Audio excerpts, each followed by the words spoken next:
Ai yang mengerutkan alisnya, wajahnya dingin dan meremehkan. Lei Ji menyeringai jahat. Dia penuh dengan semangat juang. Kudengar kau juga telah mengalahkan Lai Feng dalam amukan gunung jiwa mati. Lumayan, berani bertarung dengannya. Ai ya hanya memiliki basis kultivasi langit ketiga alam langit, tetapi Lei Ji adalah pejuang langit pertama alam roh. Arus listrik terjalin di tubuhnya, menciptakan kekuatannya yang dahsyat. Sekilas, dia benar-benar berbahaya. Karena mereka memiliki alam yang sama, Lei Ji penuh percaya diri. Dia tidak takut pada yang lain, dan berbicara dengan arogan. Sementara Xian berbicara, Ye Xiong, Zhu Yi, dan yang lainnya telah tiba melalui terowongan cahaya yang dibuat oleh pesawat ulang-alik pemecah langit. Ketika kelompok Ye Xiong tiba, dia mengamati sekeliling dan kemudian langsung berteriak. Di mana Lei Mo dan Ai Po?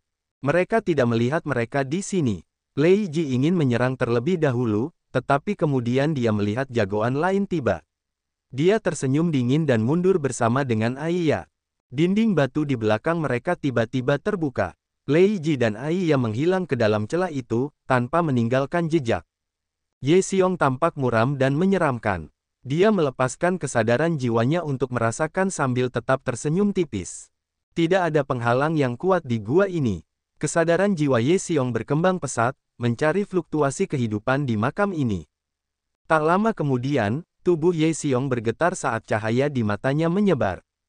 Fiuh, Ye Xiong mencengkeram dadanya, wajahnya pucat pasi. Ye tua, apa yang terjadi? Zhu Yi bertanya dengan wajah ramah. Kau disergap. Hati-hati, Ye Xiong menggertakkan giginya dan berteriak, jangan gunakan kesadaran jiwa untuk merasakan. Tempat ini memiliki penghalang khusus. Ini seperti 10.000 jarum menusuk jiwa inangmu di laut kesadaran pada saat yang sama. Sangat mengancam. Aku tertembak saat aku mencari dengan ceroboh. Aku beruntung bisa segera menarik kembali kesadaran jiwaku. Kalau tidak, jiwa inangku akan terluka. Yue Ying dan Yun Xiu ketakutan. Mereka menarik kembali kesadaran jiwa mereka. Lei Mo dan Ai Po pasti ada di dalam makam. Jika kita tidak bisa menggunakan kesadaran jiwa untuk merasakan, kita hanya bisa menggunakan harta karun rahasia. Zhu Yi mengangguk, mengeluarkan bola kekuatan jiwa dan mengirimkan kesadaran jiwanya ke dalamnya. 6 titik cahaya berkilauan di bola itu, memperlihatkan fluktuasi makhluk hidup.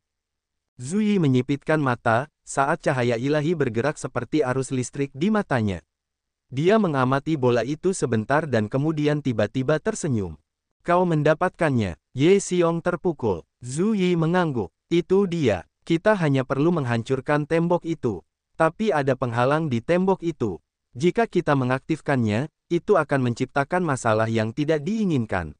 Tidak apa-apa, Ye Xiong tersenyum, kita punya Xian di sini, kan? Xian merasa geli. Saat ini, semua masalah yang berhubungan dengan penghalang dan pembatasan diserahkan kepadanya. Tak seorang pun dari mereka yang merasa harus bersikap lebih sopan. Itu akan menghabiskan banyak energiku. Jika tidak perlu, kurasa kita harus melewatkannya, Xian tersenyum sedih. Rupanya, Ye Xiong tidak memikirkan kata-katanya. Dia menembakkan pedang pendek, bergerak seperti aliran sungai dengan cahaya yang jernih dan dingin. Pedang tajam ini menembus dinding, menusuk jauh ke dalam. Ledakan, percikan cahaya melesat keluar dari dinding seperti hujan lebat yang menyerang orang-orang. Api yang membara meledak dari cahaya, sama panasnya seperti lava di bawah tanah. Titik-titik cahaya melesat cepat ke arah kelompok Xian. Semua orang melindungi diri mereka dengan teknik bela diri atau harta rahasia. Tentu saja, Xian tidak takut. Dia mendesak udara dingin dari api dingin es. Sebuah perisai es muncul, melindunginya. Percikan api yang menyala-nyala mengenai baju besi esnya, membelah api yang menyilaukan. Perisai esnya tidak rusak, tetapi lebih dari 10 titik kecil mencair. Namun, baju besinya tidak tertusuk. Xian tidak terluka. Dia tidak menyadari bahwa Bai Hui Kuan yang ketakutan telah mendekat, berdiri di belakangnya. Kalian para junior, bersikaplah pintar. Mendekatlah ke Xian untuk berlindung. Zhu Yi berteriak, lalu melesat keluar seperti kilat, mendekati pusat cahaya yang berkilauan itu. Sebuah kapak perak kecil muncul di tangannya. Dia memukul dinding, saat lebih banyak sinar cahaya menghujani.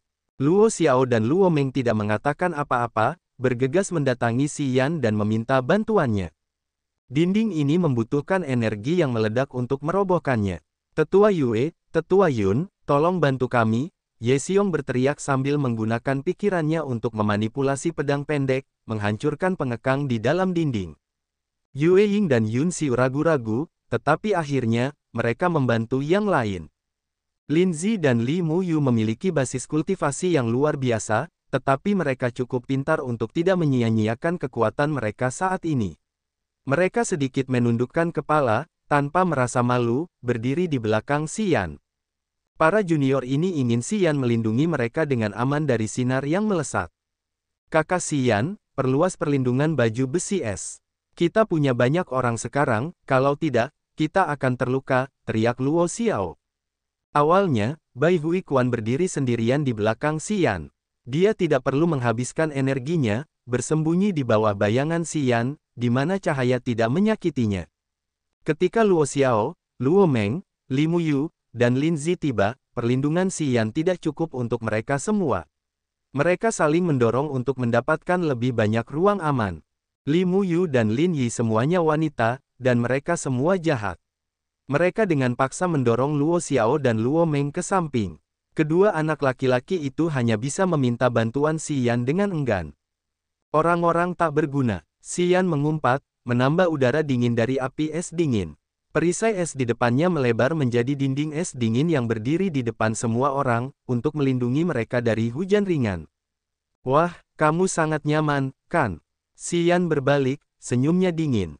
Kalian semua tidak menghabiskan sedikit pun tenaga, bergantung padaku untuk melindungi kalian dari hujan dan angin kencang. Sepanjang jalan, hanya aku yang harus menghabiskan lebih banyak tenaga. Apakah kalian datang ke sini untuk menonton kesenangan? Kakak Si Yan, nanti saat kau menyerang wanita itu, iya, kami akan mendukungmu. Luo Xiao menepuk dadanya dan mengiyakan. Aku akan mendukungmu, kata Lin Zi dengan ekspresi aneh. Aku bukan tandingan wanita itu, jadi aku tidak akan mengacau. Aku hanya bisa mendukungmu. Aku juga akan menghiburmu. Bai Huikuan mengerutkan bibirnya, memiringkan kepalanya sambil tersenyum. Li Muyu tidak mengatakan apa-apa. Dia menoleh, wajahnya meremehkan. Si Yan terkejut. Dia melotot ke arah mereka. Pikirannya kemudian berubah, yang juga mengubah dinding es di depan mereka. Sudut yang melindungi Li Muyu mencair. Sinar cahaya melesat ke arahnya. Wajah arogan Li Yumu berubah saat dia meraba-raba untuk melawan serangan itu. Dia meninggikan suaranya untuk mengutuk Si Yan karena kurangnya etika. Mereka bisa berteriak untuk menghiburku. Kau memberiku wajah seolah-olah aku berutang sesuatu padamu. Mengapa aku harus peduli dengan kematian atau hidupmu? Si Yan membalas dengan tidak sopan. Li Muyu memasang wajah dingin. Boom! Dinding tanah itu meledak, memperlihatkan jalan lebar di belakang. Semua penghalang di lorong itu tidak efektif. Ye Xiong, Zhu Yi, Yue Ying, dan Yun Xiu tiba-tiba berteriak di lorong itu, bergegas masuk ke tempat itu. Sinar cahaya yang melesat ke arah mereka menghilang dengan aneh, seolah-olah mereka tidak pernah ada. Ketika Si Yan melihat ekspresi mereka, dia langsung tahu bahwa mereka telah mendapatkan sesuatu. Dia tidak berbicara lebih banyak dan bergegas melompat ke lorong itu, mengikuti mereka berempat. Tak lama kemudian, dia menyeberangi lorong di belakang Ye Xiong dan yang lainnya. Di dalam gua yang kosong, sambaran petir sebesar lengan bergerak di udara. Lei Mo mendorong binatang petir surga ke tanah, terus-menerus meninjunya. Aipo dan dua prajurit langit ketiga alam roh lainnya berdiri di samping Le Mo, menatap binatang petir surga, wajah mereka serius. Lei Ji dan Ai yang menjauh dari binatang petir surga, juga menonton. Binatang iblis level 8, binatang petir surga, berbaring dalam formasi mata lusuh, menerima serangan ritmis Lei Mo. Binatang petir surga telah terluka parah. Darah terus mengalir keluar dari tubuhnya yang menggenang di tanah.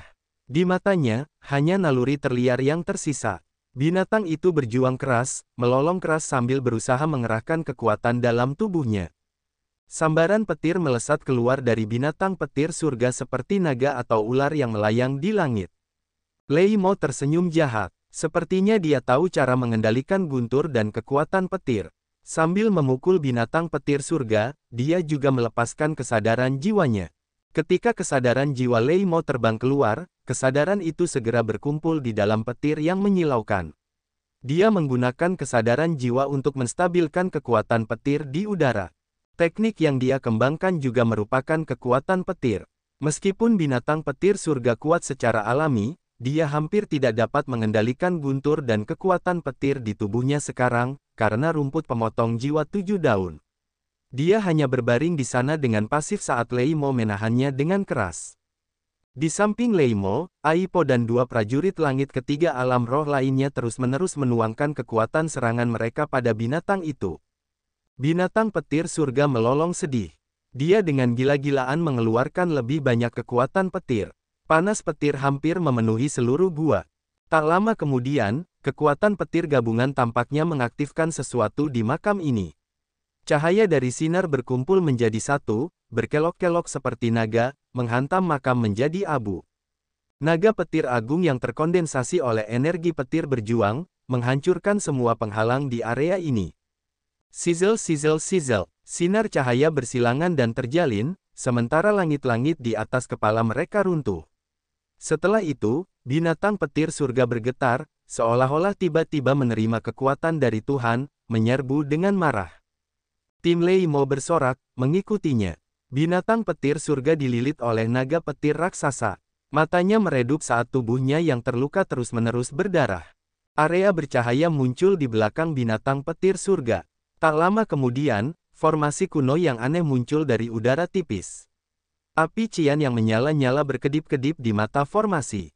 Banyak sinar cahaya halus melilit api itu. Di sebelah api cian yang menyala-nyala itu ada titik cahaya, yang terus membesar, berubah menjadi pintu masuk rumah gua kuno. Lei Mo, Aipo, dan yang lainnya bersemangat, terbang ke atas. Itu muncul. Pada saat yang sama, Gong Sun Tao, Zuo Hui, dan yang lainnya muncul entah dari mana. Semuanya menjadi heboh. Swosh swosh swosh. Petir dalam formasi kuno itu menyilaukan mata, melayang di langit bagaikan ular liar. Pemandangan yang menggemparkan dunia. Lei Mo, Aipo, Gong Sun Tao, dan Zuo Hui tersambar petir saat mereka baru saja mendekati formasi kuno itu dan belum masuk ke dalamnya. Petir itu menyambar mereka. Cahaya memancar dari mata mereka saat mereka gemetar hebat. Bahkan Lei Mo, orang yang paling mengerti kekuatan petir, tidak dapat menetralkan guntur dan kekuatan petir di tubuhnya.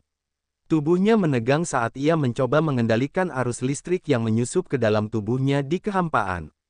Saat Xian, Ye Xiong, dan Zhu Yi berjalan keluar dari lorong, melihat ke langit yang penuh dengan sambaran petir, dan para ahli melesat ke tengah formasi, mereka tidak dapat menahan diri untuk tidak mengubah raut wajah mereka. Hati-hati. Jangan terburu-buru, apapun yang terjadi. Xian mengintip formasi tua itu, lalu wajahnya berubah drastis. Ia bergegas mengingatkan yang lain. Kompleksitas formasi itu adalah sesuatu yang belum pernah dilihat Xian sebelumnya. Karena dia memiliki rahasia sukses pandai besi, dia memperoleh pengetahuan tentang formasi kuno. Formasi teleportasi adalah salah satu catatan dalam buku kesuksesan itu. Namun, formasi kuno di depannya tampaknya memiliki kehidupannya sendiri, dibentuk oleh kurva halus yang tak terhitung jumlahnya yang bergerak. Melihat lebih dekat, dia samar-samar menyadari bahwa kurva itu adalah mantra tertulis garis hantu yang telah hilang selama bertahun-tahun. Menurut memoir, Xian yang lain, di Sungai Sejarah, mustahil untuk melacak mantra tertulis garis hantu. Dalam ingatan Xian itu, dia tidak tahu banyak tentang mantra tertulis garis hantu. Satu-satunya hal yang dia ingat adalah bahwa kitab suci ini diciptakan oleh ras misterius di masa lalu. Ras itu tidak lagi ada sejak puluhan ribu tahun yang lalu di Tanah Suci yang agung. Formasi kuno di depannya dibentuk oleh kurva tebal mantra tertulis garis hantu. Setiap garis mengandung semacam energi aneh. Mantra tertulis yang tak terhitung jumlahnya berturut-turut mengikuti satu sama lain seperti kitab suci panjang yang menempati area yang luas itu, mengungkapkan aura masa lalu dalam sejarah. Ye Xiong dan Zhu Yi tidak tahu apa-apa tentang formasi. Mereka berhenti setelah mendengar Xian. Aiya dan Lei Ji berdiri tidak jauh dari formasi kuno. Mereka mengintip Xian tetapi tidak mengambil tindakan dulu. Mo Ling dari Istana Roh Bela Diri memiliki mata yang cerah berdiri di depan formasi kuno, menjatuhkan rahangnya dengan kagum. Dia belum pernah melihat formasi seperti ini sebelumnya. Formasi di depan matanya adalah sesuatu di luar pengetahuannya. Meskipun roh bela dirinya istimewa, dia tidak dapat melakukan apapun pada formasi ini, karena dia tidak dapat melihat retakan atau kebocoran. Lei Mo, Ai Po, Chong Sun Tao, dan Zuo Hui tidak dapat menahan keserakahan di hati mereka saat melihat World Extinguishing Thunder Flame dan Ancient Cave Mansion. Mereka tidak menyadari kekuatan formasi yang sangat dahsyat, berlari ke arahnya satu per satu. Sambaran petir menghujani dari langit, menutupi ruang di sekitar formasi lama. Petir menyambar beberapa prajurit Spirit Realm, mengguncang mereka dengan hebat. Rambut mereka yang terbakar terangkat saat mereka mendesak Essence Ki untuk melawan. Namun, mereka masih melompat dengan gegabah. Sekelompok World Extinguishing Thunder Flame menari dengan lembut di tengah formasi, melepaskan sambaran petir. Heaven Thunder Beast melayang di atas formasi kuno. Tidak seorang pun tahu bahwa ia sudah lama tidak bernapas. Binatang itu mati dalam keheningan. World Extinguishing Thunder Flame. Tepat pada saat ini, Ice Cold Flame mengirimkan pikirannya ke Xian. Api putih giok terbang keluar dari Blood Vein Ring, diam-diam mengamati situasi. Karena mereka semua adalah api surga, mereka dapat merasakan satu sama lain. Begitu api dingin es itu keluar, api 9 ketenangan, yang telah tertidur cukup lama di dalam jiwa inang Xian, terkejut, menggigil pelan. Api pemakan jiwa 9 ketenangan telah tenggelam ke dalam laut kesadarannya tanpa disadari.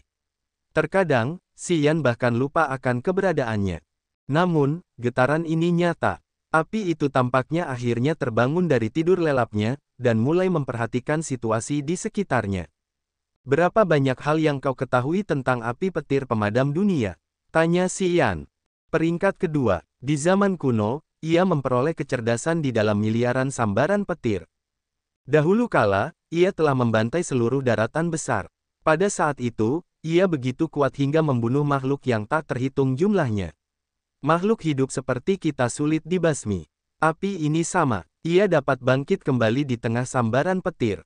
Kudengar ia telah memprovokasi para ahli dari banyak klan, yang bergandengan tangan dan menyegelnya. Mereka telah menggunakan beberapa teknik rahasia untuk melemahkan kekuatannya. Namun, ia membutuhkan waktu yang sangat lama untuk memusnahkan api itu. Api dingin es memiliki pengetahuan terbatas tentang api petir pemadam dunia, jadi informasi yang diberikannya tidak terperinci. Xian sedikit kecewa. Bagaimana cara menaklukkannya? Dibandingkan dengan masa puncakku, evolusinya lebih indah. Aku tidak tahu banyak tentangnya, jawab api dingin es. Xian terkejut. Butuh miliaran tahun untuk menggunakan energi yin misterius untuk mengikis dan menghapus segel kehidupannya. Kekuatan guntur dan kilat api itu dapat memudarkan keinginan dan jiwa semua jenis makhluk. Mirip dengan kemampuanku, namun, lebih tirani. Petir dapat menghancurkan jiwa, dan dapat memengaruhi tubuh secara langsung. Sungguh mengerikan. 9 ketenangan jiwa melahap api, yang telah tenang cukup lama, mengirimkan pikirannya dengan lemah. Yang menahannya seharusnya adalah kitab suci mantra tertulis Yin dari klan Tanda Hantu. Kitab suci mantra tertulis Yin adalah kitab suci klan Tanda Hantu, yang dapat mendorong dan memurnikan energi Yin misterius secara alami. Kitab suci mantra tertulis Yin adalah kitab suci dan senjata ilahi, yang dapat menciptakan dunia yang memadatkan ki spiritual bumi dan surga menjadi energi Yin misterius. Energi ini akan menahan dan mengikis api. Klan Tanda Hantu. Xian terkejut. Bukankah kitab mantra tertulis Yin adalah kitab suci klan Suara Iblis? Mengapa itu milik klan Tanda Hantu? Petik 2. Klan Suara Iblis adalah cabang dari klan Tanda Hantu. Setelah klan Tanda Hantu dikurung, klan Suara Iblis menjadi bagian dari klan Kegelapan. Hingga zaman kuno, klan Suara Iblis telah melupakan leluhur mereka dan menganggap diri mereka sebagai cabang dari klan Kegelapan. Lucu, ya, 9 ketenangan jiwa melahap api mengirimkan pikiran mengejeknya, terbang keluar dari jiwa inang Xian. Apakah klan Tanda Hantu itu berbahaya? Xian sangat terkejut. Klan Ghostmark adalah salah satu dari 10 klan di zaman abadi. Sama seperti klan roh kegelapan yang pernah kau temui, mereka dulunya begitu kuat sehingga tak ada yang bisa menandingi mereka. Di zaman kuno, umat manusia berada di posisi terbawah, jauh di bawah 10 ras lainnya. Sayang sekali, kemudian, kekuatan alam berubah. Klan terkuat mulai menurun, memberi jalan bagi umat manusiamu yang tercela untuk berkembang. Niat ilahi benar-benar tak terduga, ejek 9 ketenangan jiwa yang memakan api. Lalu bagaimana kita harus menghadapi situasi kita saat ini? Tanya Xian dengan rendah hati. Kitab mantra tertulis Yin menahan api petir pemadam dunia. Sementara api petir pemadam dunia berjuang, ia telah menghabiskan kekuatan kitab suci. Bahkan jika ada makhluk hidup di dalam kitab suci dan tidak ada yang ingin ikut campur, itu adalah jalan buntu. Seseorang ingin menghancurkan kitab suci mantra tertulis Yin dan membinasakan api petir pemadam dunia.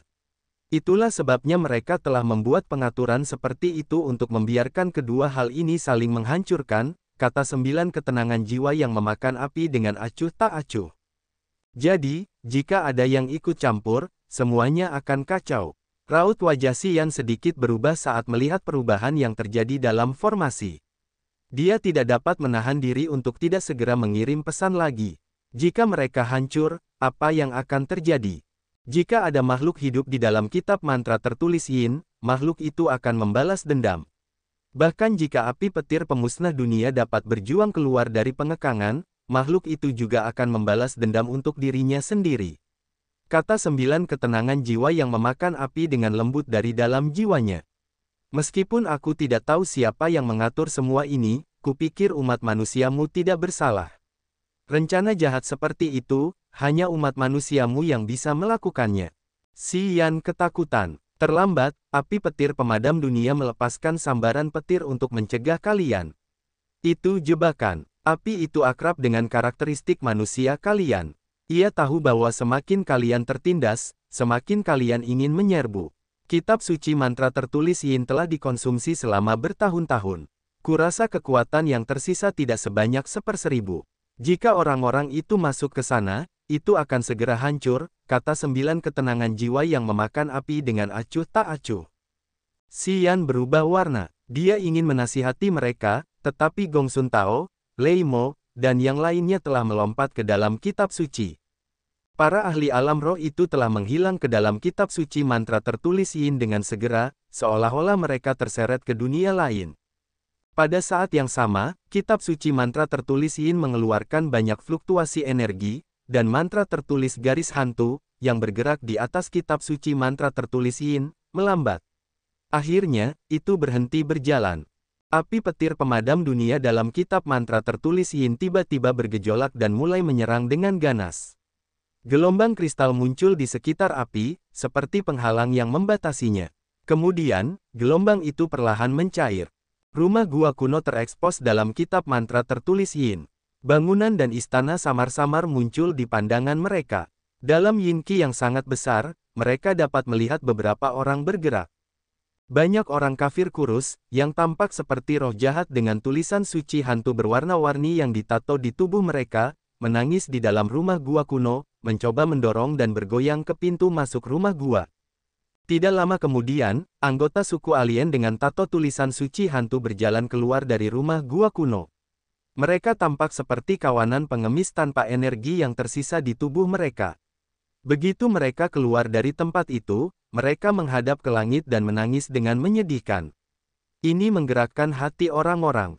Lebih dari 10 anggota klan tanda hantu menangis. Tangisan mereka membumbung tinggi ke angkasa, menggetarkan seisi tempat, seakan-akan mereka ingin melampiaskan kesedihan 10.000 tahun dan keluhan tak manusiawi mereka melalui air mata mereka. Setelah bertahun-tahun disegel dan dikurung, anggota klan tanda hantu akhirnya bisa menginjakkan kaki di tanah asing untuk kedua kalinya. Tidak ada yang bisa mengendalikan emosi mereka. Air mata mereka mengalir tak terkendali. Dua lelaki tua dari klan tanda hantu berjalan gemetar, seolah-olah mereka akan mati sebentar lagi. Kulit mereka seperti kulit pohon tua yang layu. Mereka terengah-engah saat berjalan. Tidak ada cahaya di mata mereka yang redup. Napas mereka yang lemah tampaknya segera hilang bersama angin. Teriakan kedua lelaki tua ini juga pikun. Mereka berjongkok di tanah, dengan rakus menghirup udara. Ki spiritual langit dan bumi yang berserakan di makam ini terseret, seolah-olah seekor paus sedang menghirup air ke dalam mulut kedua lelaki tua ini.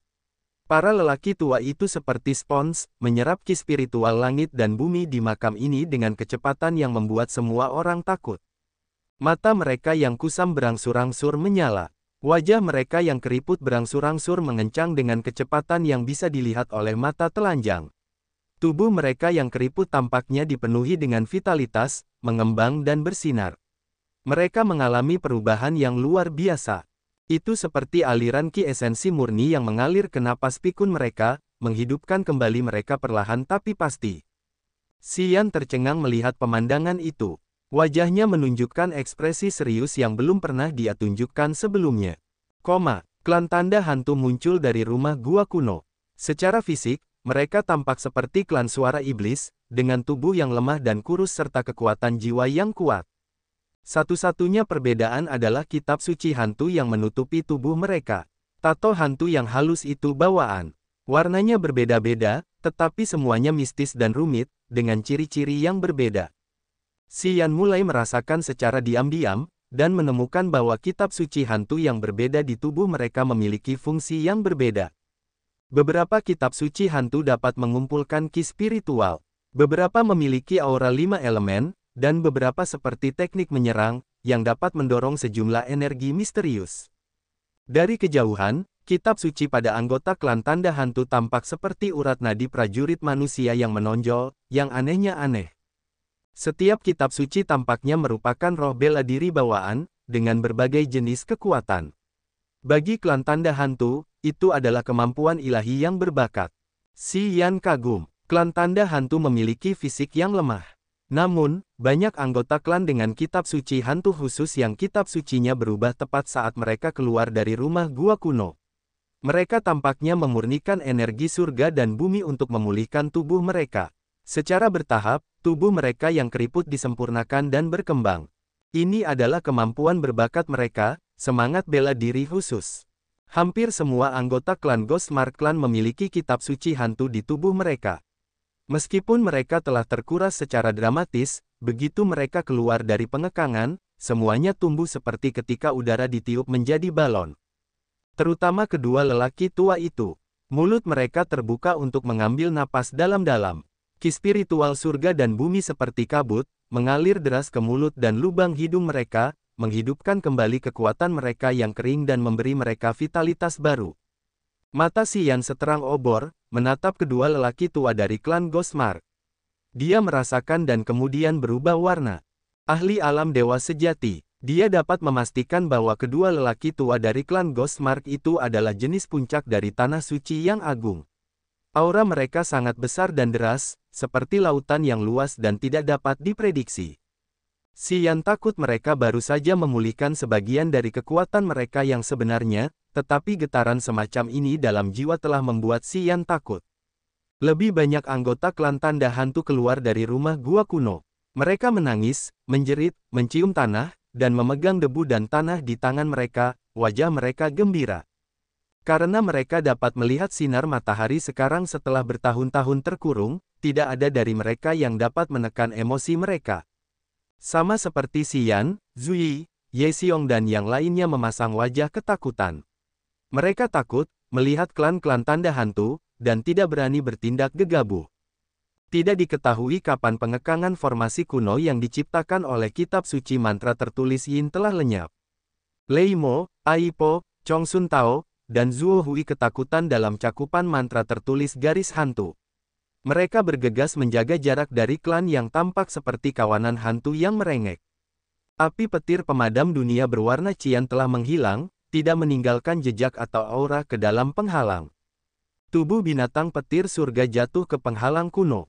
Para prajurit manusia itu kemudian mengelilingi mayat itu, mencoba menggunakan kesadaran jiwa mereka untuk menemukan aura api petir pemadam dunia.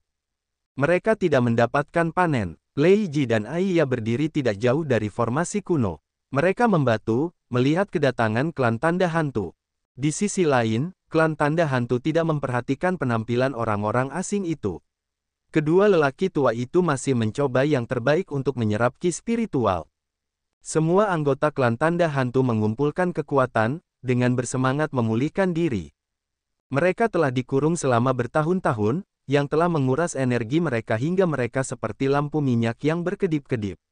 Tanpa kedua ahli bijak yang telah menggunakan energi mereka terus-menerus untuk melindungi mereka, jiwa mereka akan terkuras habis. Pergi, kalian bukan tandingan mereka. Klan tanda hantu tidak akan membiarkan kalian hidup. Pada saat ini, api pemakan jiwa 9 ketenangan mengirimkan dorongan kepada Xian dari jiwa inangnya. Mereka sedang memulihkan energi mereka. Jika kita pergi sekarang, kita bisa melarikan diri. Jika kita berlama-lama di sini, sudah terlambat. Klan tanda hantu telah dipenjara selama bertahun-tahun. Mereka pasti memiliki kebencian yang mendalam terhadap manusia. Kalian tidak bisa berlama-lama di sini, setuju api dingin es. Xian tetap diam. Matanya yang cerah menatap lurus saat dia mengumpulkan energinya dengan tenang. Dia bahkan mendesak kekuatan negatif secara bersamaan. Teman-teman, mengapa kalian dikurung di sana? Lei Mo dari kota Kaisar Guntur bertanya sambil mengerutkan kening, setelah menghabiskan waktu lama mencari tetapi tidak mendapatkan apa-apa. Dia tidak bisa menahan diri untuk tidak menatap klan tanda hantu. Kedua orang bijak dari klan tanda hantu itu tetap diam dengan acuh tak acuh, sambil terus menyerap ki spiritual, seolah-olah mereka tidak mendengar pertanyaan Lei Mo. Semua anggota klan tanda hantu tetap diam, seolah-olah mereka tidak mengerti apa yang Lei Mo tanyakan kepada mereka. Mereka semua menundukkan kepala, raut wajah mereka aneh. Aipo, Gongsun Tao, dan Zuo Hui saling bertukar pandang, lalu mengalihkan pandangan mereka ke klan tanda hantu. Pada saat ini, mereka tidak tahu harus berbuat apa. Api petir pemadam dunia telah habis setelah bertahun-tahun. Seharusnya rusak parah. Tentu saja, ia akan kabur. Ketika petir dan guntur berkumpul di udara, ia akan meminjam kekuatan guntur dan kilat 9 langit untuk memulihkan kekuatannya. Untuk sementara waktu, api petir pemadam dunia akan tetap diam. Namun, ketika ia mendapat kesempatan untuk memurnikan dirinya dalam guntur dan kilat kehampaan, tanah suci yang agung akan jatuh ke dalam krisisnya. Api pemakan. Jiwa 9 ketenangan memperingatkan dari laut kesadaran Xian. Mata Xian tajam seperti arus listrik, dengan dingin mempelajari keadaan saat ini. Ia diam-diam bergerak ke sisi Luo Xiao dan Luo Meng, lalu berbicara kepada Zhu Yi. Kita harus pergi. Pergi. Zhu Yi terkejut. Mengapa kita harus pergi? Jadi, kita tidak bisa mendapatkan panen dari rencana kita. Xian berkedip, memberi isyarat kepadanya, jika kamu tidak pergi, kamu harus siap menanggung api kemarahan dari yang lain. Kita tidak layak mendapat perhatian mereka. Kemudian, dia menatap Ye Xiong, Yue Ying, dan Yun Xiu. Aku pergi sekarang. Jika kalian bersikeras, kalian harus berdoa untuk keberuntungan kalian. Ye Xiong, Yue Ying, dan Yun Xiu mengubah raut wajah mereka. Kalian, Ye Xiong berteriak dengan wajah marah. Apa yang kalian takutkan? Dua prajurit alam dewa sejati sedang memulihkan kekuatan mereka. Xian memiringkan kepalanya, mengingatkan mereka. Ye Xiong dan Zhu Yi terkejut karena ketakutan. Kedua orang bijak dari klan tanda hantu telah menghabiskan terlalu banyak ki esensi mereka, yang membuat mereka tampak biasa saja setelah mereka keluar dari rumah gua. Ye Xiong dan Zhu Yi tidak dapat melihat alam mereka yang sebenarnya. Xian berbeda. Dia memiliki 9 ketenangan api pemakan jiwa dan kekuatan ruang di laut kesadarannya. Dia memiliki beberapa pengetahuan tentang teknik jiwa klan suara iblis, jadi dia dapat melihat fitur tidak teratur dari kedua orang bijak itu. Kedua orang bijak itu memulihkan kekuatan mereka dalam diam. Mata mereka yang menyipit berkedip. Kedua orang bijak itu mengalihkan garis pandang mereka ke Xian. Xian takut. Ye Xiong dan Zhu Yi semakin ketakutan saat mereka akhirnya menyadari hal-hal yang tidak biasa itu. Mereka samar-samar mengira pendapat Xian itu benar. Kedua orang bijak itu menatap Xian dengan makna yang dalam di mata mereka. Mereka bahkan menyeringai, membuat bulu kuduk mereka merinding.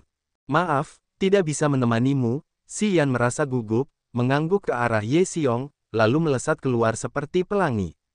Tunggu sebentar, Ye Xiong dan Zhu Yi berteriak serempak. Mereka tidak berani berlama-lama, melindungi Luo Xiao, Luo Meng, dan Lin Zi agar pergi bersama-sama. Yue Ying dan Yun Xiu langsung bergerak. Senyum orang bijak klan tanda hantu menjadi lebih jahat, mata mereka dingin dan menyeramkan. Bang! Xian gemetar hebat. Ia pusing, jatuh dari kehampaan. Serangan kesadaran jiwa. Jaring jiwa yang dijalin oleh aliran jiwa muncul entah dari mana di laut kesadarannya. Jaring itu merenggut jiwa inangnya. Pada saat yang sama, tekad sekuat gunung membesar di laut kesadarannya. Ia tidak punya waktu untuk menghindari serangan jiwa yang tiba-tiba ini, jatuh langsung dari kehampaan. Ye Xiong, Zhu Yi, Yue Ying, dan Yun Xiu bisa bereaksi, tetapi akibatnya tidak lebih baik. Kesadaran jiwa mereka bergetar hebat, dan mereka tidak bisa mengendalikan kekuatan mereka. Wajah mereka muram. Ini adalah serangan jiwa yang paling dipahami oleh klan tanda hantu, tidak jauh berbeda dari klan suara iblis. Xian memegang kepalanya dan menggertakkan giginya. Ia berdiri dari tanah dan meringis, menatap para anggota klan tanda hantu. Kedua orang bijak dari klan tanda hantu tersenyum sinis, semuanya menatapnya dengan penuh minat. Lei Mo, Ai Po, Chong Sun Tao, dan Zhuo Hui akhirnya menyadari niat jahat itu, wajah mereka serius. Di antara para junior, mata Lei Ji telah kehilangan semangat. Dia berdiri dengan bingung di tempatnya, seolah-olah dia kerasukan. Lei Dage, Lei Dage. Ai Ya melihat perbedaannya. Dia terus memanggilnya, tetapi Lei Ji tidak memperhatikannya, berdiri tak bergerak seolah-olah jiwanya telah mengembara ke suatu tempat. Kamu ke sini, seorang bijak dari klan tanda hantu mengangkat jarinya, menunjuk Xian dan memberi perintah. Suaranya pikun dan kata-katanya terbata-bata. Dia tampak tidak begitu akrab dengan bahasa manusia. Ucapannya tidak begitu lancar. Aku, Xian terkejut, menunjuk dirinya sendiri. Ya, kamu, kenapa aku? Ada begitu banyak orang di sini. Kenapa kamu menatapku? Kamu tidak seperti mereka. Orang bijak dari klan tanda hantu itu memperlihatkan senyum muram. Mata kecilnya bersinar dengan cahaya jahat seperti ular berbisa. Xian mengangguk sedikit. Dia mendesak kekuatan negatif, meningkatkan energi tubuhnya, lalu memanggil Sky Destroyer. Tepat saat Sky Destroyer jatuh ke tangannya, sinar cahaya merah darah terpancar dari ujung pedang. Aura yang mengintimidasi langsung memenuhi tempat itu. Anggota klan tanda hantu di penghalang tiba-tiba menyadari bahwa mantra tertulis garis hantu di penghalang itu berkilauan. Mata sipit orang bijak itu menyala. Dia tidak bisa menahan diri untuk berteriak, senjata ilahi. Matanya yang cerah menatap Sky Destroyer di tangan Xian. Kresek kresek kresek. Suara jelas roda gigi yang berderak bergema dari penghalang kuno itu. Mantra tertulis garis hantu itu bergerak perlahan lalu secara bertahap menyusut. Segera, lingkaran cahaya 5 warna menutupi formasi kuno itu, berkedip gelisah. Menunggu hingga penghalang menyusut hingga tingkat tertentu, orang bijak klan tanda hantu menyambarnya, lalu menyembunyikan kitab suci kuno di lengan bajunya. Kanon mantra tertulis Yin dari klan tanda hantu dapat menciptakan dunia, yang dapat mengubah Ki Yin misterius. Ini juga merupakan senjata ilahi. Pedang ilahi di tangan Xian berdengung, rohnya tampak bersemangat. Ketika harta rahasia mencapai tingkat dewa, kecerdasannya akan meningkat secara ajaib.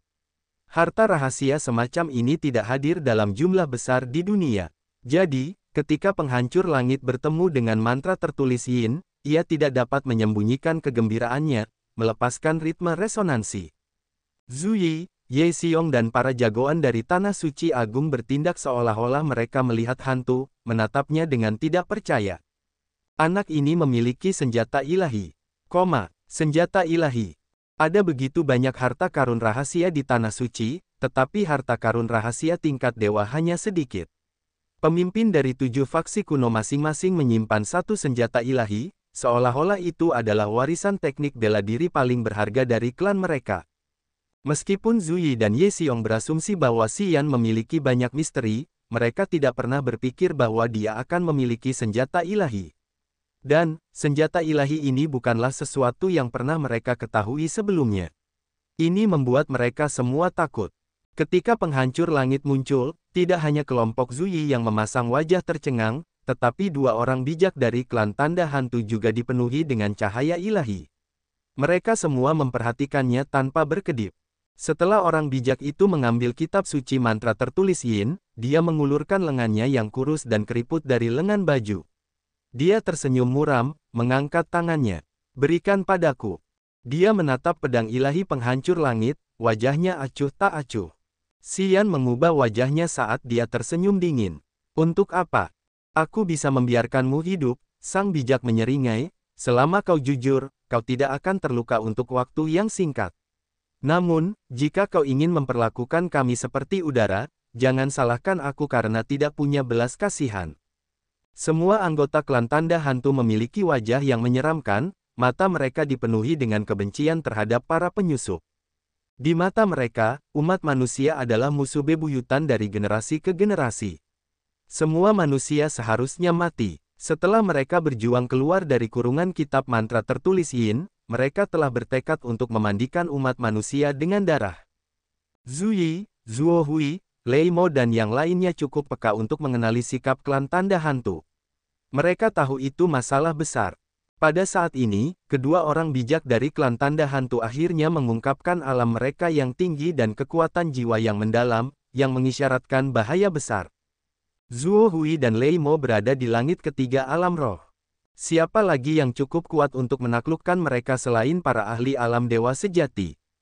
Semua orang takut, menjadi lebih gelisah.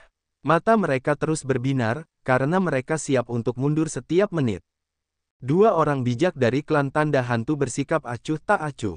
Mereka tidak terburu-buru atau cemas, hanya menatap Xian, atau pedang di tangannya tepatnya. Kau menginginkan pedangku. Xian menarik napas dalam-dalam, memulihkan ketenangannya. Dia bahkan tersenyum tanpa rasa sakit. Orang bijak itu mengangguk dengan lembut. Nak, kau harus mengenali situasimu, yang akan mengurangi rasa sakitmu. Aku telah menemukan bahwa kau entah bagaimana mengenal sukuku. Ketika aku menerobos laut kesadaranmu, aku menemukan bahwa kau tahu bagaimana menggunakan teknik jiwa klan tanda hantu. Aku penasaran, Nak, apakah kau memiliki hubungan dengan klan tanda hantu kita? Banyak anggota klan dari klan tanda hantu terkejut, ekspresi mereka aneh. Zhu Yi dan Ye Xiong semakin tercengang. Mereka tidak percaya dan diam-diam bersikap waspada. Xian terkejut. Dia langsung mengerti. Orang bijak dari klan tanda hantu ini telah menemukan hubungan antara klan suara iblis dan dirinya melalui jiwa inang di laut kesadarannya. Ketika dia berada di tempat terbengkalai, melalui Yi Tianmo, dia memiliki pemahaman yang mendalam tentang Upanishad jiwa dari klan suara iblis, yang meninggalkan jejak teknik jiwa klan suara iblis jauh di dalam jiwanya. Itu bukanlah sesuatu yang dapat ditemukan oleh prajurit biasa, tetapi kedua orang bijak dari klan tanda hantu tidak hanya memiliki basis kultivasi alam dewa sejati, tetapi juga pengetahuan mendalam tentang Upanishad jiwa dari suku mereka. Bagaimanapun, misteri klan suara iblis yang berhubungan dengan jiwa berasal dari kitab mantra tertulis Yin, yang sekarang ada di tangan orang bijak itu. Aku tidak akan memberimu pedang ini, Xian merenung, lalu menggelengkan kepalanya dengan tegas. Kalau begitu aku harus minta maaf. Orang bijak itu tersenyum, saat cahaya brutal menyala di matanya yang menyipit. Cahaya merah melesat seperti meteor di laut kesadaran Xian. Cahaya merah itu nyata dan menyala-nyala, melesat cepat ke arah jiwa inang Xian. Tombak yang membakar. Xian ketakutan. Dia memahami teknik jiwa klan suara iblis. Sekilas, dia tahu betapa berbahayanya teknik jiwa ini. Hancurkan. Di bawah tatapan penuh perhatian dari para anggota klan tanda hantu, Xian memejamkan mata saat bibirnya bergerak lembut untuk mengeluarkan suara cahaya yang tidak bisa lebih ringan lagi. Mata ketiga jiwa inang terbuka, menyemburkan api yang ganas di laut kesadarannya. Api yang membara dengan cepat menutupi cahaya merah yang menyala-nyala itu. Energi yang luar biasa berfluktuasi saat sinar merah itu terbakar menjadi abu. Ahaha, orang bijak itu bergemuruh. Matanya jahat dan menyeramkan seperti ular berbisa yang menatap Xian. Xian memegang pedang dewa penghancur langit, lalu membuka matanya. Selincah sambaran listrik, dia mendesak semua jenis kekuatannya, mundur seketika dari area itu. Orang bijak itu tidak banyak berpikir saat dia melakukan teknik jiwa. Aliran teknik jiwa melesat keluar dari kepalanya. Banyak titik cahaya yang bisa diamati dengan mata telanjang menutupi Xian. Ketika kedua orang bijak dari klan tanda hantu ini berada di masa kejayaan mereka, kekuatan supernatural mereka tidak terbatas. Sayangnya, setelah bertahun-tahun mengonsumsi, esensi ki mereka telah terkuras. Meskipun mereka telah keluar, itu tidak dapat dipulihkan sepenuhnya dalam waktu singkat. Itulah sebabnya kedua orang bijak ini tidak dapat melakukan apapun selain menggunakan serangan jiwa. Mereka mencoba menggunakan alam tinggi dan pemahaman mendalam mereka tentang teknik jiwa untuk menindas yang lain. Jebakan dan penghalang terjalin seperti kubah cahaya kabut. Lapisan demi lapisan, merenggut si Yan. Di dunia ini, kecepatan kesadaran jiwa dapat dianggap yang tercepat. Meskipun si Yan telah menggunakan kecepatan maksimalnya untuk melarikan diri, itu tidak lebih cepat dari serangan jiwa oleh kedua orang bijak ini. Awas! Kembalilah! Zhu Yi dan Ye Xiong berteriak ketakutan. Mereka gugup. Bos! Luo Xiao dan Luo Meng berteriak serak, wajah mereka sedih. Yue Ying, Yun Xiu, dan yang lainnya juga ketakutan, tetapi mereka tidak tahu harus berbuat apa untuk saat ini. Pada saat ini, mereka tahu alam para orang bijak itu. Ahli alam dewa sejati menggunakan teknik jiwa untuk menghadapi si Yan, seorang pejuang alam roh. Apakah itu sesuatu yang mengejutkan? Semua orang mengira si Yan dalam bahaya besar saat ini. Kesenjangan besar antara alam ini tidak akan pernah bisa diisi. Si Yan tidak menoleh, berlari dengan gila seolah-olah dia tidak mengenali begitu banyak sinar cahaya yang menyerangnya. Tubuhnya melesat seperti pelangi listrik. Sebuah penghalang dan serangan jiwa menekan dengan kuat. Tiba-tiba, api perak menyembur keluar dari tubuhnya, yang tampak seperti ular spiritual yang berputar-putar di sekelilingnya. Ketika serangan jiwa oleh para resi menyentuh si Yan, mereka semua terbakar abis, menghilang ke dalam api perak yang terang ini. Kedua resi dari klan tanda hantu tiba-tiba tersentak dari tempat duduk mereka, wajah mereka pucat. Mata mereka yang cerah meredup. Kesadaran jiwa terluka. Mereka telah memadatkan kekuatan jiwa mereka untuk menciptakan serangan jiwa. Tetapi mereka semua terbakar abis, sampai-sampai mereka tidak dapat mengambil alirannya kembali. Ini benar-benar sulit disembuhkan, lebih dari sekadar cedera fisik. Si Yan dalam perlindungan cahaya perak yang terang menoleh sambil tersenyum. Dia mendengus, lalu terus berlari. Semua orang tercengang. Zhu Yi dan Ye Xiong menjatuhkan rahang mereka, wajah mereka bingung. Zhuo Hui dan Gong Sun Tao juga membatu. Tubuh lembut Aiya menggigil saat sensasi melintasi matanya yang indah. Dia mengerutkan kening, lalu membungkuk. Lei Ji berdiri di sampingnya dengan tatapan kusam. Tiba-tiba, pupil matanya berbinar saat wajahnya berubah aneh. Api perak terang yang menyelimuti si Yan tampaknya merasakan perubahan Lei Ji. Sepasang mata samar muncul dari api itu, menatap Lei Ji. Lei Ji tersenyum diam-diam, wajahnya menjadi lebih aneh. Bunuh dia. Tepat pada saat ini, orang bijak itu memerintahkan, tetapi dia tidak bergerak. Dia terus menyerap ki spiritual dengan wajah pucat. Dia ingin pulih dengan cepat. Yang lain terluka. Jika kamu ingin bertindak, kamu hanya punya kesempatan ini. Tentu saja, jika kamu ingin lari, kamu harus cepat. Jangan memberinya waktu untuk pulih. Si Yan telah menghilang, tetapi suaranya terdengar dari kejauhan. Mata Lei Mo, Zhuo Hui, Gong Sun Tao, dan Ai Po berbinar-binar. Mereka tidak dapat menahan diri untuk tidak melihat kedua orang bijak dari klan tanda hantu. Si Yan telah mengingatkan mereka.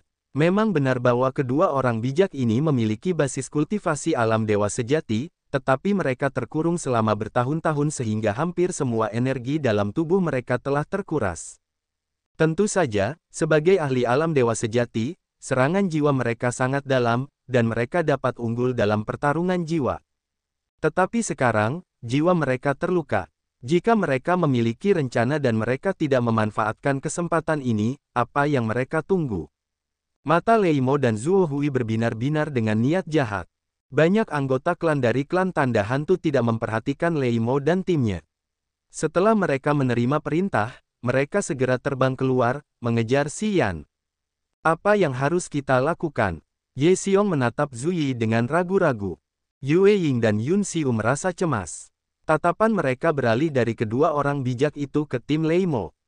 Pada saat ini, mereka tidak tahu harus memilih apa. Dua prajurit alam dewa sejati tentu saja berbahaya. Namun, pada saat ini, aura mereka tidak terlalu kuat, yang menunjukkan bahwa kekuatan mereka telah terkuras terlalu banyak, dan mereka tidak dapat melakukan yang terbaik. Satu-satunya hal yang perlu mereka khawatirkan adalah serangan jiwa mereka. Namun dari situasi saat ini, jiwa mereka juga telah terluka. Ini seharusnya menjadi kesempatan sekali dalam bulan biru.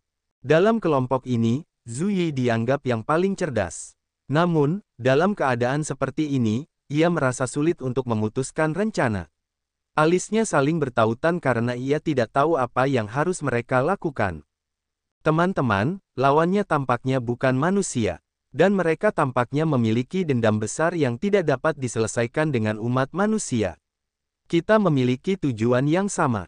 Jika kita bergandengan tangan sekarang dan berurusan dengan orang luar, mungkin kita bisa mendapatkan apa yang seharusnya kita dapatkan. Bagaimana menurutmu? Pada saat ini, Gong Sun Tao mengayunkan lengannya dan berteriak. Lei Mo, Aipo, dan Zuo Hui mengangguk tanpa suara. Kedua orang bijak dari klan tanda hantu itu tampak muram. Mereka tidak mengatakan apa-apa, karena mereka berusaha sekuat tenaga untuk memulihkan energi mereka. Bagaimana menurutmu? Ye Xiong menatap Zhu Yi dengan wajah khawatir.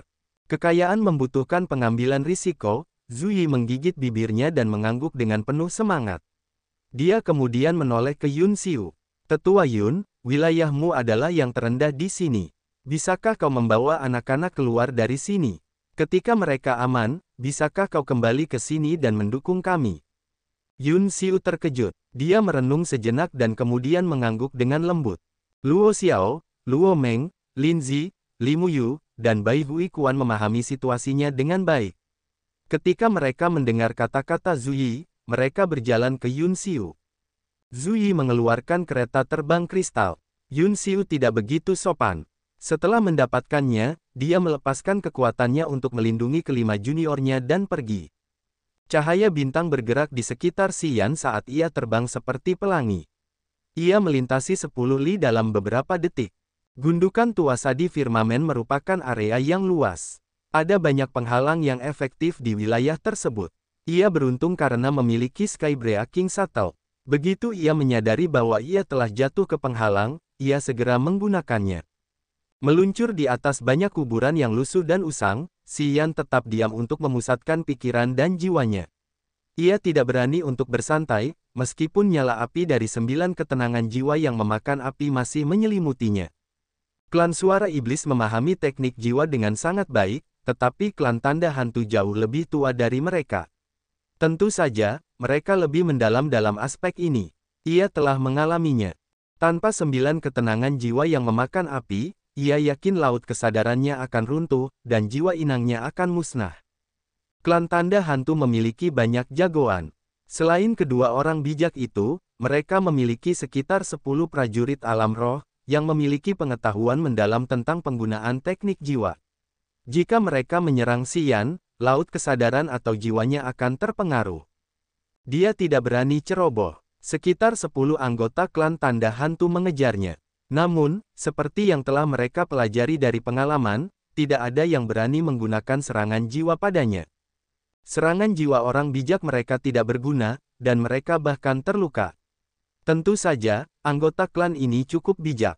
Mereka tidak akan menyerangnya menggunakan kekuatan jiwa.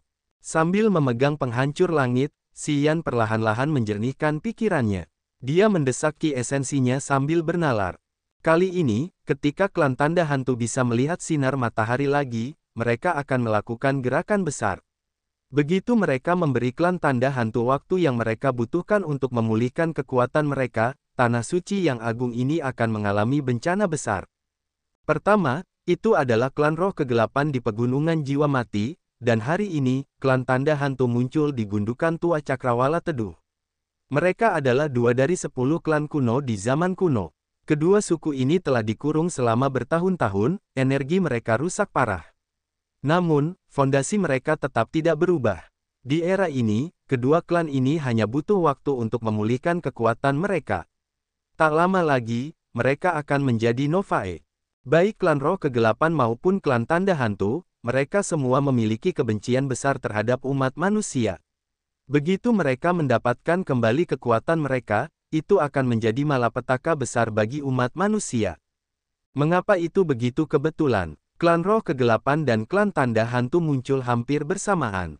Apakah sesuatu akan terjadi di negeri ini? Serangkaian pikiran melintas di kepalanya dengan cepat saat dia samar-samar merasakan sesuatu yang tidak pantas. Anggota klan Ghostmark masih mengejarnya. Mereka seperti sekawanan serigala lapar yang tidak akan pernah berhenti sampai mereka bisa mencabik dan mengunyahnya hingga berdarah-darah. Menurut 9 kata-kata jiwa yang memakan api, klan suara iblis berasal dari klan Ghostmark. Namun, itu sudah bertahun-tahun yang tak terhitung jumlahnya. Mungkin klan Ghostmark sendiri belum pernah mendengar tentang klan suara iblis dan hubungan di antara mereka. Dia memiliki hubungan dengan klan suara iblis, jadi dia seharusnya tidak berpaling dari klan Ghostmark. Awalnya, dia berpikir bahwa dia harus menjalin hubungan dengan klan Ghostmark. Namun, ketika dia memikirkan kebencian jahat di mata orang-orang bijak, dia tidak bisa tidak menghapus pikiran itu. Xian berhenti setelah terbang selama 1 jam. Sambil memegang pedang suci, Xian bernapas dengan teratur. Dengan wajah tenang, dia memanggil iblis perang. Dia merenung sejenak, lalu memanggil pemburu hantu dan raja serangga iblis. Dia menunggu dengan acuh tak acuh di sebuah makam yang rusak. Tidak lama kemudian, anggota klan Ghostmark tiba satu persatu. Ada 7 orang dari mereka, dan semuanya memiliki basis kultivasi alam roh. Pemimpinnya memiliki rambut panjangnya yang dikepang, disertai dengan wajah kuno yang aneh. Dia adalah seorang prajurit langit ketiga alam roh, dengan mata yang tajam dan dingin, yang bernama Lu Hao. Sebagai kepala pengawal kekaisaran kuil suci klan tanda hantu, Lu Hao memiliki alam yang mendalam dan pengalaman dalam bertarung. Dia berhenti dengan singkat, lalu dengan lembut mengangkat lengannya. 6 anggota klan tanda hantu di belakangnya mendarat perlahan. Mereka kemudian menyebar di sekitar Xian, memusatkannya. Kembalilah bersama kami, Lu Hao tidak mengatakan kata-kata yang tidak perlu. Kamu memiliki jejak teknik jiwa suku kami. Kamu seharusnya memiliki pengetahuan tentang teknik jiwa suku kami. Kembalilah bersamaku dan jelaskan dirimu. Orang bijak tidak akan mengganggumu. Kami tiba di tanah ini lagi, tetapi semua yang ada di sini aneh bagi kami. Kami membutuhkan orang-orang sepertimu untuk melayani kami. Di zaman kuno, klan tanda hantu memiliki banyak manusia sebagai pelayan mereka, yang melakukan pekerjaan berat seperti mengeksploitasi tambang. Pada saat itu, meskipun umat manusia telah menjadi lebih kuat secara bertahap, sebagian besar dari mereka masih lemah. Mereka adalah pelayan dari suku-suku yang lebih besar. Sekelompok dari mereka memiliki segel jiwa permanen, yang dikirim ke organisasi manusia untuk menjadi orang dalam. Lu Hao tahu bagaimana memperlakukan umat manusia. Dia juga memahami kelemahan mereka. Itulah sebabnya dia tidak mengambil tindakan saat bertemu Xian. Xian mendengarkan nasihatnya dengan tenang, tetapi dia tidak tergerak. Kurasa kamu salah paham, kan? Lu Hao tercengang. Ia mengerutkan kening dan berkata, orang bijak kita berada di puncak alam dewa sejati. Selain mereka, kita punya pendukung lain. Merebut kembali tanah ini hanya masalah waktu. Kau harus menyerah lebih awal. Saat kita menyatukan seluruh tanah di masa depan, kau bisa menjadi salah satu ketergantungan kita. Kenapa kau tidak menginginkannya? Lu Hao membanggakan masa depan mereka dengan wajah sombong, seolah-olah ia mengira klan tanda hantu harus menjadi penguasa seluruh tanah suci yang agung. Oh benarkah? Xian tersenyum, kalau begitu tunggu sampai klan tanda hantumu selesai menyatukan tanah ini lebih besar dari kau bisa datang dan memberitahuku lagi. Lu Hao menjadi marah, menggelegar, kau tidak tahu bagaimana menghargai bantuan. Xian melengkungkan bibirnya, mengayunkan penghancur langit di tangannya. Seekor naga merah darah membubung tinggi, melesat ke arah Lu Hao. Kekuatan tekad yang merusak dan mematikan dilepaskan dari naga cahaya merah darah itu. Aura jahat dan mengerikan membanjiri area itu seketika. 7 anggota klan Ghostmark Clan mengubah raut wajah mereka. Tunjukkan pada mereka beberapa warna kalian, gerutu Xian. War Devil, Ghost Hunter, King of Demonic Insects, Devouring Gold Silkworm terbang keluar, menyebarkan gelombang serangan mereka yang ganas. Kalian bahkan belum memulihkan 20% kekuatan kalian, tetapi berani membanggakan diri di hadapanku. Apakah kalian tahu cara menulis kata kematian? Xian menyeringai, matanya dingin dan kejam. Dia tidak takut pada ketujuh orang ini, tetapi dia sebenarnya takut pada 2 orang bijak, ahli True God Realm dari Ghostmark Clan. Dia telah melarikan diri dari jarak yang sangat jauh. Sebelum dia pergi, dia telah memprovokasi keserakahan Lei Mo dan Gong Sun Tao. Pada saat ini, mungkin dua orang bijak True God Realm dari Ghostmark Clan bahkan tidak bisa mengurus diri mereka sendiri. Dengan demikian, dia bisa bersantai dan menghadapi para pengejar. Ketujuh jagoan Ghostmark Clan itu semuanya berada di Spirit Realm. Dalam keadaan yang biasa, bahkan dengan bantuan iblis perang dan pemburu hantu, dia bukanlah lawan mereka. Bagaimanapun, ketujuh prajurit ini belum memulihkan kompetensi mereka. Saat ini, mereka seperti anak panah yang akan segera lepas. Mereka tidak pernah menyangka bahwa Xian telah menyimpan banyak binatang iblis dan boneka berbahaya di dalam cincin pembuluh darahnya. Ketika iblis perang dan pemburu hantu meredakan aura brutal mereka, kelompok 7 orang Lu Hao mengubah wajah mereka. Sekaranglah saatnya mereka mengetahui level Xian. Yah, kau telah mengejarku selama itu. Saat ini, semangatmu sedang tinggi. Aku tidak akan berlari lagi, jadi kita bisa bermain sebentar. Xian tersenyum, wajahnya gelap dan jahat. Ayahmu di sini ingin bersikap lembut padamu. Tapi kaulah yang tidak tahu bagaimana menghargai bantuan. Kau seharusnya tidak menyalahkanku, sungguh.